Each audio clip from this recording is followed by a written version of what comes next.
اور اسی طرح ان کو جگا دیا ہم نے۔ پھر واپس میں پوچھنے لگے، ایک بولا ان میں سے کہ کتنی دیر سوتے رہے تم؟ وہ بولے ہم سوتے رہے 1 دن یا اس سے بھی کم۔ پھر کہنے لگے تمہارا رب بہتر جاننے والا ہے کہ جتنی دیر تم لوگ اس غار میں رہے، اب تم بھیجو اپنے میں سے ایک کو، یہ اپنا روپیہ لے کر شہر کو جائیں اور وہاں سے کوئی کھانا پاکیزہ لے کر آئیں، اور نہایت ہوشیاری سے جائے اور اپنا بھید بھی کسی کو نہ بتائے اور نہ اپنی رہائش کی خبر کسی کو بتائے، چونکہ وہ تقریباً 309 برس بعد نیند سے بیدار ہوئے تھے تو تمام اصحاب کہف پر بھوک کا غلبہ تھا۔ ان میں سے یلغمیہ کو شہر میں روٹی لانے کے لیے نعمانی کی دکان پر بھیجا گیا اور اس کے پاس دینار دقیانوس بادشاہ کی حکومت کا تھا۔ وہی لے کر وہ روٹی لینے کو گیا۔ روٹی والے نے یلخمینہ سے پوچھا، میاں یہ دینار کہاں سے لائے ہو؟ کیا تم نے کوئی گڑا ہوا دفنیہ پایا ہے؟ کیونکہ میں تو اس دینار پر دقیانوس بادشاہ کا نام دیکھتا ہوں، اور اس بادشاہ کو تو قرنوں ہوئے گزرے ہیں، وہ تو کب کا مر چکا ہے اور اس کا کوئی نام و نشان بھی نہیں۔ اب تم ایسا کرو کہ مجھے بھی اس کا کچھ حصہ دو، ورنہ میں تجھے موجودہ بادشاہ کے حضور لے جاؤں گا اور وہ دیکھتے ہی تم سب سے روپیہ چھین لے گا۔ آخر مجبور ہو کر یلخمینہ نے اس سے اپنا سارا قصہ بیان کیا۔ یہ سنتے ہی بہت سے آدمی ایک جگہ پر مجتمع ہو گئے اور یلخمینہ کو قصہ سننے لگے، یہاں تک کہ یہ خبر موجودہ بادشاہ تک جا پہنچی۔ بادشاہ بہت عادل مزاج تھا، اس نے یلخمینہ کو اپنے حضور میں طلب کر لیا اور یلخمینہ نے اس کی گزری ہوئی ساری حقیقت پوچھی۔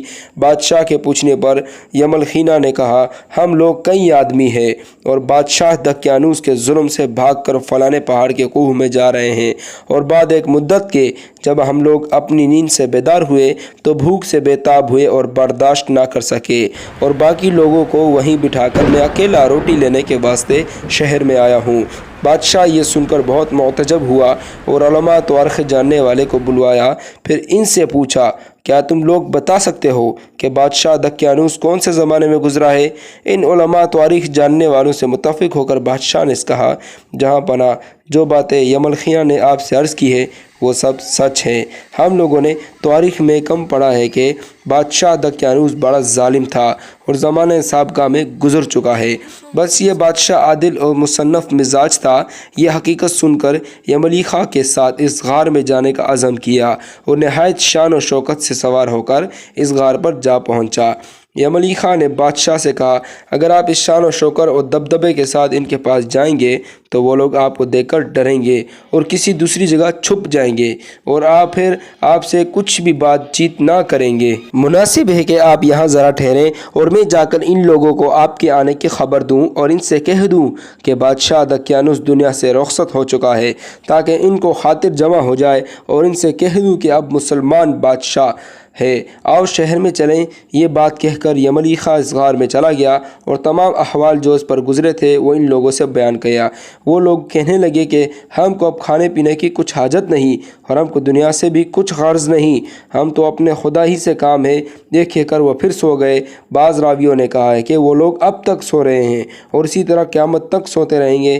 یملیخا پھر بادشاہ کے پاس نہیں آیا اور بادشاہ کے ساتھیوں نے کافی دیر تک انتظار کیا، اور پھر بادشاہ نے اس کوہ میں جانے کا ارادہ کیا، لیکن وہ اس غار میں جانے سے قاصر تھا اور اب اس کا کوئی راہ جانے کی نہ مل سکی، اور نا امید ہو کر وہ بادشاہ اس کے ساتھ واپس آ گیا اور اس پہاڑ کے کنارے بستی میں ایک عبادت گاہ بنا کر وہیں رہ گئے۔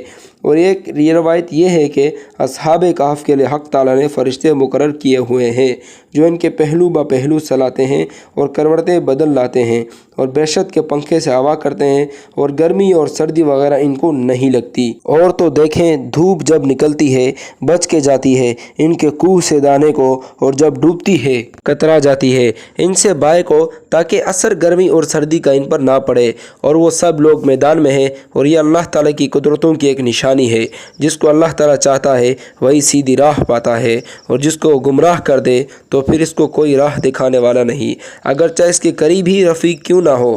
اور یہ بھی ایک روایت میں ہے کہ وہ لوگ سب سوتے ہیں لیکن ان کی آنکھیں کھلی ہوئی ہیں، تاکہ اس سے کوئی دیکھنے والا یہ سمجھے کہ وہ جاگتے ہیں۔ اور حق تعالیٰ نے اس جگہ پر دہشت رکھی ہے تاکہ لوگ اس جگہ کو تماشا نہ بنا سکیں اور وہ اس سبب سے بے آرام ہو جائیں۔ اور ان کے ساتھ ایک کتا بھی لگ گیا تھا، وہ بھی انہی کے ساتھ ہے۔